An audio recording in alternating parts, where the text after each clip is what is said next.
भगवान की 1000 श्री महावीर भगवान की आचार्य श्री सागरी महाराज की आचार्य श्री विशुद्ध सागरी महाराज की जेवली परम पूज्य श्री गारी गुरुदेव छुले रत्न जुबान विगुण सागर जी मौनीराज की भगवान आपसे पूछना है, संसार में सभी लोग धर्म करते हैं, जगह जगह हम यात्रा करते हैं, जगह जगह भगवान की वंदना करते हैं, कभी शिखर जाते हैं, कभी गिरनार जाते हैं, कभी बाहुबली जाते हैं, कभी अहिच्छेद के पास जाते हैं, कभी महावीर जाते हैं, कभी कंपलाई जाते हैं, कभी अयोध्या जाते हैं। अनेक अनेक क्षेत्रों पर हम वंदना करने जाते हैं, दर्शन करने जाते हैं। अब मेरा प्रश्न है आपसे कि तुमने इतनी वंदनाएं की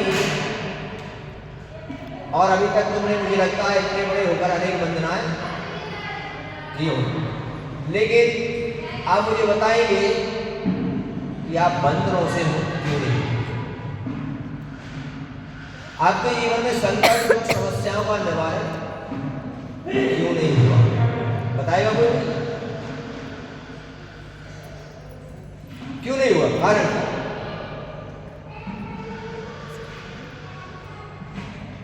क्यों? इसीलिए कि सही शास्त्रों में कहा जाता है कि वंदना करने का फल है हम बंधनों से मुक्त हो जाएं, वो है वंदना का फल। अब हमारे बंधनों से मुक्त नहीं हो रहे और अधिक परेशान होते चले गए। इसका कारण यह है कि हम मात्र एक जाते हैं वंदना करने। आप सत्य सत्य बताना कि भगवान के मंदिर में बैठकर सामयिक कौन करता है? भगवान के मंदिर में आकर अभिषेक पूजा कौन करता है? भगवान के मंदिर में जिस कार्य के लिए हम आए हैं वो पूरा समय हमको कहाँ पर लगाना चाहिए? भगवान की भक्ति में लगाना चाहिए, भगवान की भक्ति में। लेकिन हम मंदिर में आते हैं, 1 घंटा भी नहीं बैठते और बाकी अन्य कार्यों में सारा समय बोलो किसमें लगा देते? घूमने में, फिरने में, खाने में, पीने में। मंदिर में कितनी देर बैठते हैं बताइए? नहीं बैठते। क्यों? अभी मैं आया यहाँ पर, मैं यहाँ पर आया, आते मैंने दर्शन किया, 10 मिनट के अंदर अपनी क्रियाओं से निवृत्त हुआ और मैंने कहा मैंने भाई मंदिर में मेरा क्वार्टर लगा दो, वही भगवान के पास बैठूंगा, वही भक्ति करूंगा। क्यों? हम किस लिए आए? हम किस लिए आए यहाँ पर? तो हमको क्या करना चाहिए? भक्ति करना। आचार्य कहते हैं कि बंधनों से मुक्त होने के लिए, बंधनों से मुक्त होने के लिए आचार्यों ने कहा कि सबसे पहले बंधनों से कब मुक्त होंगे? तो आचार्यों ने कहा कि सबसे पहले तीर्थों से भी पहले साधु की सेवा। इसकी किससे पहले? क्योंकि पहले साधु आते हैं और दूसरे नंबर पर तीर्थ आते हैं। क्यों आते हैं? इसलिए आते हैं कि तीर्थ जो बने हैं वो किसके द्वारा बने? बोलो। अगर आवेंगे गिरनार पर भगवान नेमिनाथ अगर मोक्ष नहीं जाते तो क्या वो पहाड़ तीर्थ बनता? बोलो। अगर सम्मेद शिखर से इतने तीर्थंकर मोक्ष नहीं जाते तो क्या वो तीर्थ बनता? बोलो। यहाँ पे पार्श्वनाथ भगवान के ऊपर उपसर्ग नहीं होता तो क्या तीर्थ बनता? बताइए। तो तीर्थ किसके द्वारा बने? साधु के। तो बंधनों से मुक्त होने के लिए आचार्य कहते हैं कि सबसे पहले हमें साधु की सेवा, किसकी सेवा करनी? अगर आप क्षेत्र पर जाते हो, किसी भी क्षेत्र पर, तो सबसे पहले वहां पर क्षेत्र पर जाने से पहले देखना कि वो साधु संत तो नहीं है। सबसे पहले उनको चौका बना के उनको हार कराना, उसके बाद भगवान की वंदना करना, समझ लेना कि तुम्हारे सारे दुख दूर हो जाए। क्या हो जाए? सब दुख दूर हो जाए। क्यों? अरे जब तीर्थंकर थे, जब साक्षात भगवान थे, इसलिए वो तीर्थ बन गया। लेकिन आज वर्तमान में तीर्थंकरों के लघुनंदन है साधु, वो आज चलते फिरते, बोलो है कि नहीं? है नहीं? तो सबसे कहने का मेरा तात्पर्य ये है कि जब जब आप तीर्थ क्षेत्र पर जाओ, किसी भी तीर्थ, सबसे पहले भावना माना कि अगर यहाँ पर कोई संत विराजमान है तो सबसे पहले वो इनको क्या दूं? आहार दूं। अब ऐसा क्यों? ऐसा इसलिए कि यहाँ पर तो आप आकर ये पूजा पाठ कर लोगे, क्योंकि तुम्हारे उस आहार से वो साधु क्या करेगा? तीर्थ की वंदना करेगा। क्या करेगा? किसे करेगा? अगर साधु बाहर नहीं करे तो वंदना कैसे करेगा? अब उसमें शास्त्रों में क्या लिखा? उससे फल क्या जानते हो? सबसे ज्यादा शास्त्रों में फल कहा है कि तीर्थ क्षेत्र पर जो साधु के आहारचर्या कराता है या उनकी आहारचर्या की व्यवस्थाएं करता है, उसके लिए कहा गया कि उसका छठवां हिस्सा, जैसे ही वो पहाड़ पर चढ़ेगा वैसे छठवें हिस्से का पुण्य उस व्यक्ति के खाते में, उससे क्या होगी? तुम्हारे कर्मों की और तुम्हारे दुख क्या होंगे? क्या होंगे? आज बताइए, यहाँ पर तो इतने लोग बैठे, इतने लोग बैठे, मुझे एक भी व्यक्ति ऐसा नजर नहीं आ रहा यहाँ पर बैठे हो, एक भी व्यक्ति परेशान नजर, सारे परेशान नजर आ रहे, बोलो सारे, कोई तन दुखी, कोई मन दुखी, कोई बोलो धन दुखी, कोई भी नजर, बताओ हैं? ध्यान रखो, भगवान के पास हम क्यों आए? कुछ मांगने के लिए। किसके लिए आए? कि मेरी भगवानी मन्नत क्या हो जाए? बोलो तो और क्या जी? हमारी मन्नत क्या हो जाए? पूरी हो जाए। ध्यान रखें पर अपने जीवन के अंदर में चक्रवर्ती जो होता है, कौन?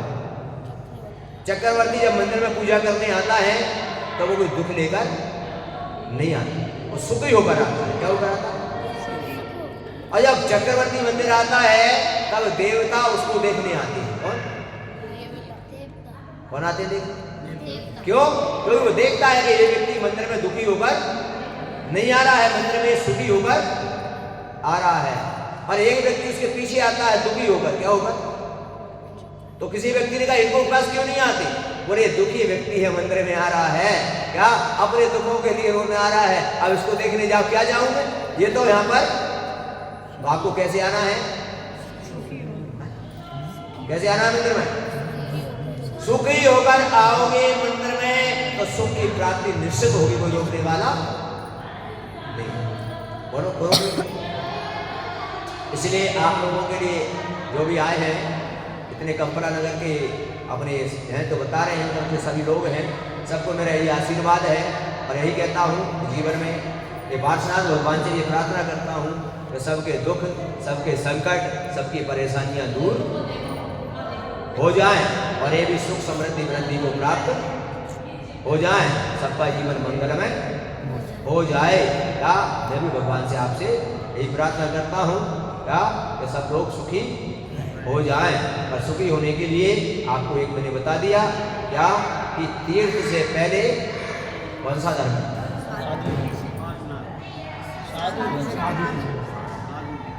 क्योंकि अभी सुधा सागर महाराज ने भी बात बोली, आपने उसमें जिज्ञासा समाधान उन्होंने भी कहा, किसी ने प्रश्न किया तो उन्होंने कहा पहले नंबर पर साधु आते हैं, दूसरे नंबर पर तीर्थ।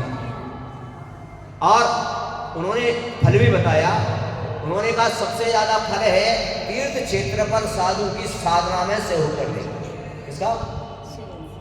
घर पर आप चौका लगाते हो, वो सामान्य पुण्य होता है। क्या होता है? क्योंकि वो पुरुषार्थ कुछ ज्यादा नहीं करना पड़ता। रास्ते बिहार में लगाओगे तो कितना पुरुषार्थ करना पड़ेगा, और जब क्षेत्र पर जाके करोगे तो। इसलिए आप लोगों यहाँ पर आए, आप लोगों को भगवान यहाँ पर आपने आराधना की, प्रार्थना की भगवान से, निश्चित ही तुम्हारे सभी प्रकार के संकट दूर होंगे।